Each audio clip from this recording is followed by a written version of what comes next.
Senhor presidente, senhoras vereadoras, senhores vereadores, eu ocupo o espaço para falar um pouco sobre o plano diretor.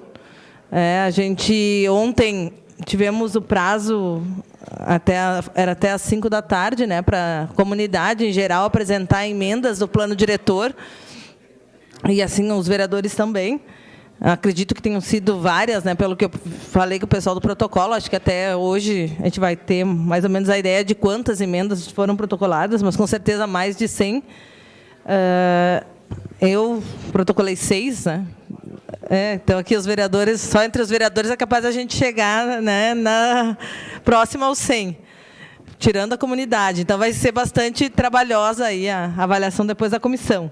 Mas eu quero apresentar aqui as emendas que eu apresentei, né, já via protocolo para a comissão. Então, trazer aqui para os vereadores e para a comunidade em geral.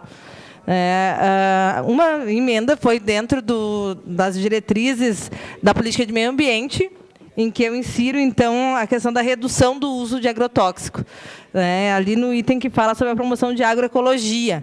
Então, aqui ele fala do combate e controle à poluição e da erosão, e também o combate a queimadas. Então, nesse ponto, eu inseri a redução do uso de agrotóxico. Então, ela foi uma emenda bem singela, mas como não tinha nada citado na questão tanto do meio ambiente, quanto em qualquer outra parte do plano diretor, eu acabei trazendo, então, esse acréscimo, até porque também foi trazido no plano de saneamento. A gente não conseguiu fazer as emendas, até em função do prazo, e a gente acelerou, e aí eu consegui, então, trazer então, para o plano diretor. No plano diretor, e na audiência pública, eu também mencionei a questão das IANs, né, das zonas de interesse ambiental, que são áreas que, pelo plano diretor, né, tem previsão de preservação, tanto por terem nascentes, vegetação de importância, ou corredores de fauna, né, e aí, nesse sentido, as limitações de construção elas são bem grandes, né? Então, se a gente quer realmente que seja preservado as zonas de interesse ambiental, assim como as zonas de ocupação controlada, que é a ZOC, eu sugeri, né, nos dois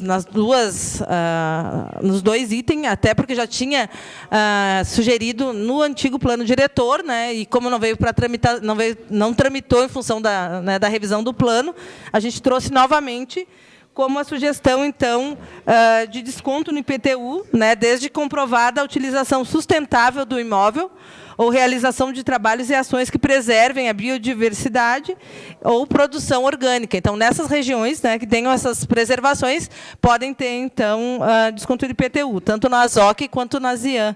A gente já tinha trazido como uma proposta no antigo plano diretor, e agora a gente traz novamente, né, no novo plano.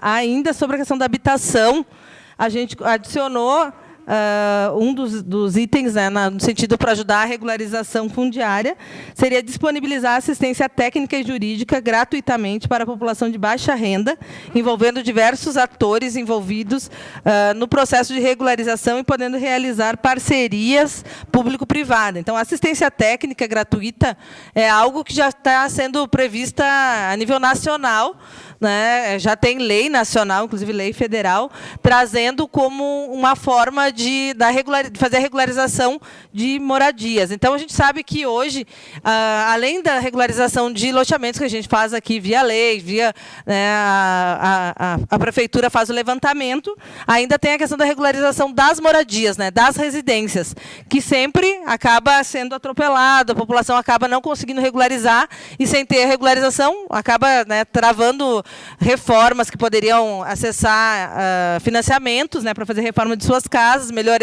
melhorias de suas moradias. E, nesse sentido, a gente traz, então, a assistência técnica, né, algo que já é também uma bandeira do Instituto de Arquitetos do Brasil, do IAB, que vem sendo uma pauta para implantação em vários municípios. Então, a gente traz, já no plano diretor, essa previsão, né, da assistência técnica para regularização. Além disso, a gente traz ainda um dos instrumentos do plano diretor. O plano diretor traz vários instrumentos. E a gente acresce a concessão de uso especial para fins de moradia. Ele é um instrumento que foi trazido no Estatuto da Cidade, mas ele acabou sendo vetado pelo Fernando Henrique, que era presidente na época, e depois veio trazido novamente como medida provisória, 22, e ele traz o quê? Que as moradias, a gente sabe que existe hoje o uso capião, que é uma forma de regularizar moradias particulares, pessoas que ocupam áreas particulares por um determinado tempo, que não tenha outra moradia, e que seja só para uso de moradia. Então, a concessão de uso especial para fins de moradia, ele trata sobre áreas públicas. Então, a área pública, ela não pode ela não é passível de uso capião, e aí ela é passível dessa concessão especial de uso para fins de moradia, que seria o quê? Ela tem a pessoa que mora nessa área por mais de 5 anos, interruptamente, sem oposição, um imóvel público municipal com área inferior ou igual a 250 metros quadrados, desde que não seja proprietário possuidor de outra área, outro imóvel urbano ou rural, tenha sido beneficiado pelo mesmo direito em qualquer tempo, mesmo que em relação a imóvel público de qualquer entidade administrativa. Então, ele está morando há 5 anos num imóvel do município, numa área do município até 250 metros. Ele vai ganhar uma concessão de uso para fins de moradia. Então, ele pode estar ali com um documento de concessão de uso, que, inclusive, hoje ele pode ser herdado, inclusive, para os seus filhos, em caso de falecimento, mas é concessão para uso. Enquanto ele não pode vender, ele não pode comprar, não pode ser objeto de negócio, não pode, é para uso de moradia. Se ele tiver uma outra área, ele também perde esse direito, então continua sendo um imóvel do município. Mas, se o município deixou a pessoa morar mais de 5 anos ali e não teve nenhuma utilidade, a gente sabe, inclusive, que na audiência pública foi falado aqui em várias áreas públicas que não têm destinação, e que hoje, para cada loteamento, tu destina uma área pública.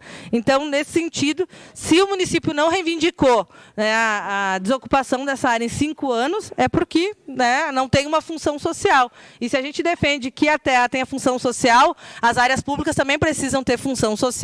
Então, a concessão de uso especial para fins de moradia, ele é um instrumento também para regularizar essas áreas. Eu conheço casos, uma senhora na região ali do Salgado Filho, que mora num resto de uma rua pública, que seria uma rua, mas ela mora nesse espaço que há mais de 30 anos e não consegue regularizar essa área. E paga IPTU, inclusive, de uma área que é pública, e não consegue ter nada que comprove que ela consiga depois, inclusive, procurar algum financiamento para reformar a sua casa. E ela já tem uma certa idade, então ela também se preocupa com a questão dos filhos. Então, esse é o caso que poderia entrar na concessão de uso especial para fins de moradia. Então, esse é um instrumento para a regularização de áreas públicas. E, além desse instrumento, então, nas disposições finais, eu adiciono, então, um artigo que vai falar, então, sobre mapear, gravar e regulamentar as zonas especiais de interesse social, as EIS 1 e EIS 2 previstas no plano diretor, no prazo de 2 anos. Então, para variar, nesse plano, novamente, não veio demarcado as zonas especiais de interesse social. A gente sabe que foi alterado alguns parâmetros urbanísticos que talvez possa tornar mais cara, inclusive, a moradia e o acesso à moradia, que já não é barato em Caxias, já não é algo acessível. Então, demarcando as zonas especiais de interesse social, são áreas específicas para habitação de interesse social. Habitação popular. Então, eu coloco aqui o prazo de 2 anos para que o município, de fato, se debruce sobre isso. As EIS 1 é para áreas que precisam se regularizar, são áreas já consolidadas que precisam se regularizar, com parâmetros diferenciados. E as EIS 2, então, é para novos empreendimentos, para que sejam implementadas a habitação popular em áreas específicas. Então, que sejam próximas também do acesso, né, aos equipamentos públicos e à infraestrutura. Então, são áreas que tanto o setor privado quanto o público podem construir habitação popular. Então, essas são as emendas que eu apresentei. Além dessa, eu também tinha a sugestão de inserir o Instituto Federal, né, no zoneamento que já foi inserido, inclusive depois da conversa que a gente teve, né, na audiência pública, no zoneamento, seria a zona tecnológica, essa zona de expansão, inovação tecnológica, né, inserir o Instituto Federal para que possa aumentar o potencial construtivo. Então, na emenda do vereador Toigo já foi inserida. Então, eram essas as emendas. Obrigada, senhor presidente.